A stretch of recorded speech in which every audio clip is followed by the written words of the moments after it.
Chaudhary kids stories. गर्मी बहुत ज्यादा पड़ रही थी। सिद्धि अपने आंगन में पक्षियों के लिए दाना और पानी रखती थी।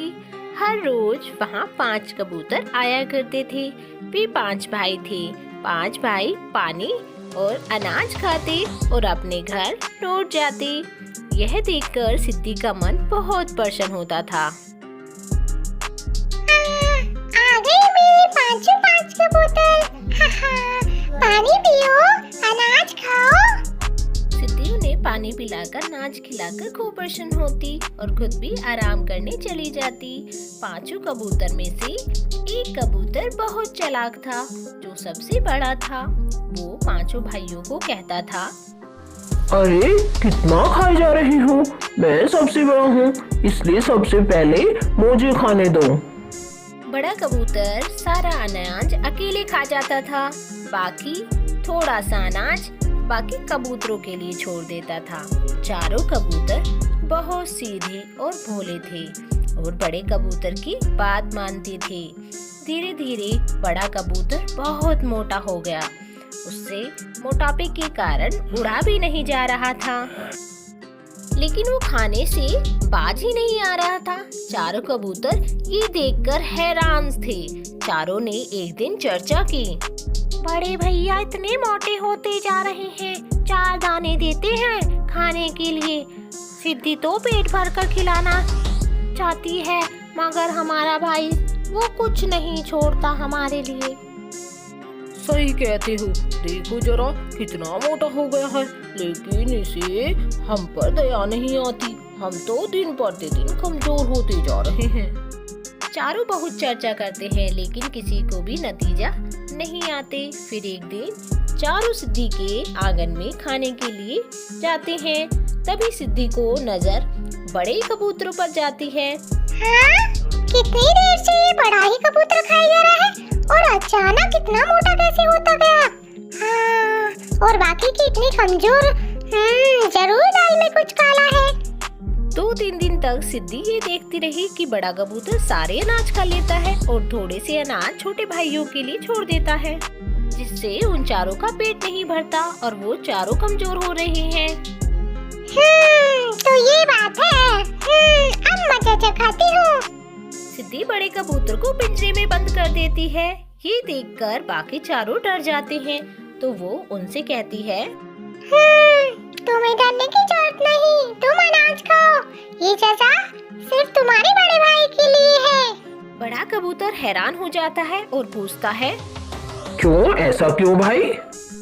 मैं सब जानती हूँ, सारे के सारे अनाज तुम खुद खा जाती हो और अपने चारों भाइयों को इतना कमजोर कर दिया है। आज जब तक ये मोटे तकड़े नहीं हो जाते और तुम पतले नहीं हो जाते, तुम इसी पिंजरे में रहोगे। सिद्धि बड़े कबूतर को उसके पिंजरे में ही खाना दाना देती। अब कबूतर को अपनी गलती का एहसास हो गया था। मगरमच्छ का अंडा।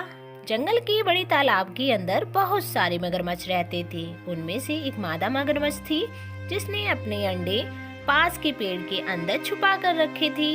एक दिन एक शिकारी की नजर उन पर पड़ जाती है।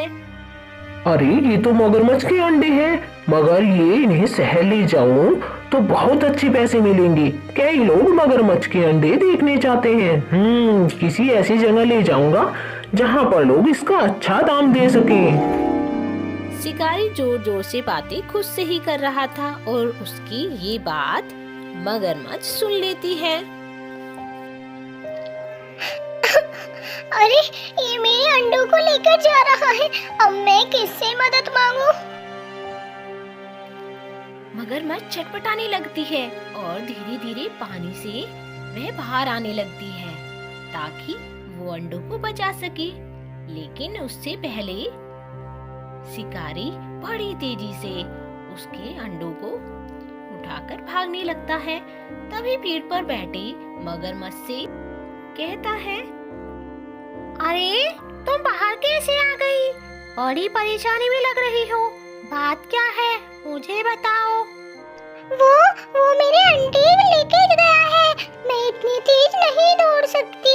बंदर भाई, जाओ जाओ मेरे अंडों को बचा लो। क्या कहा? मेरे होते हुए तुम्हारे अंडे और कोई ले गया? मैं तो हर रोज निगरानी करता हूँ। बस अभी थोड़ी देर आँख लगी थी। तुम फिक्र मत करो, पानी में जाओ। तुम्हारा इस समय यहाँ रहना ठीक नहीं है। परेशान होने की जरूरत नहीं।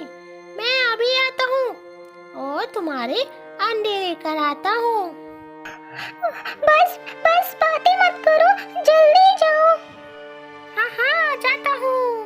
बट एक पेड़ से दूसरे पेड़ पर छलांग लाता है और सीधा शिकारी की गाड़ी में बैठ जाता है। जैसे ही शिकारी अंडे रखता है, धीरे धीरे बंदर सभी अंडे बाहर निकाल लेता है और शिकारी शहर की तरफ चला जाता है और बंदर मगरमच्छ के पास अंडे लेकर आ जाता है।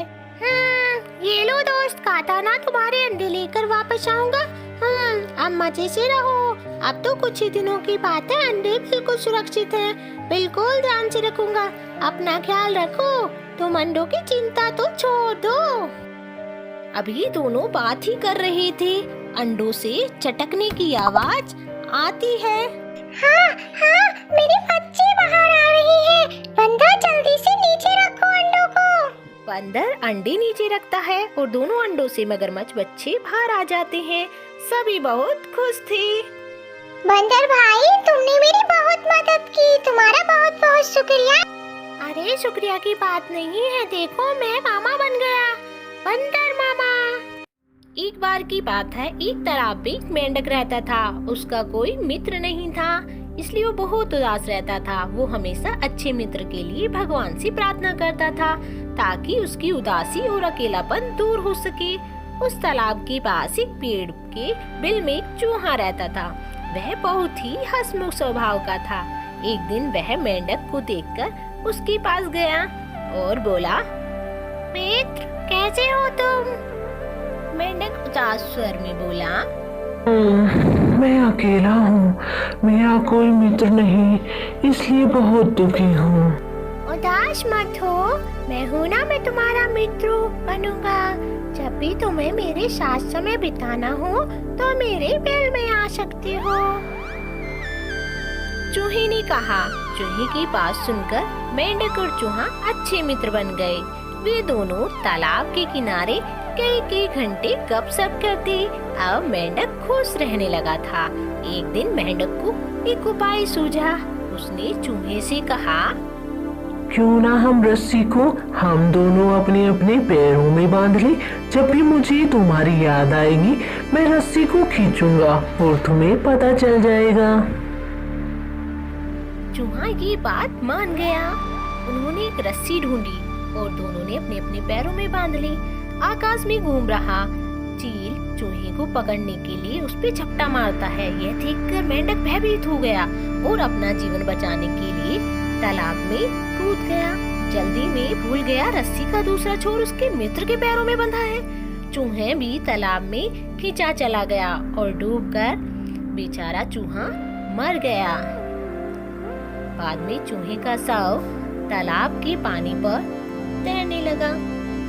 बाज अभी आकाश में मंडरा रहा था, फिर से झपटा मारा और चूहे के शव को उठाकर लेकर मेंढक के साथ चला गया। लेकिन रस्सी का एक सिरा मेंढक के पैर में बंधा था, तो इसलिए कहा जाता है, मूर्ख व्यक्ति से कभी दोस्ती नहीं करनी चाहिए।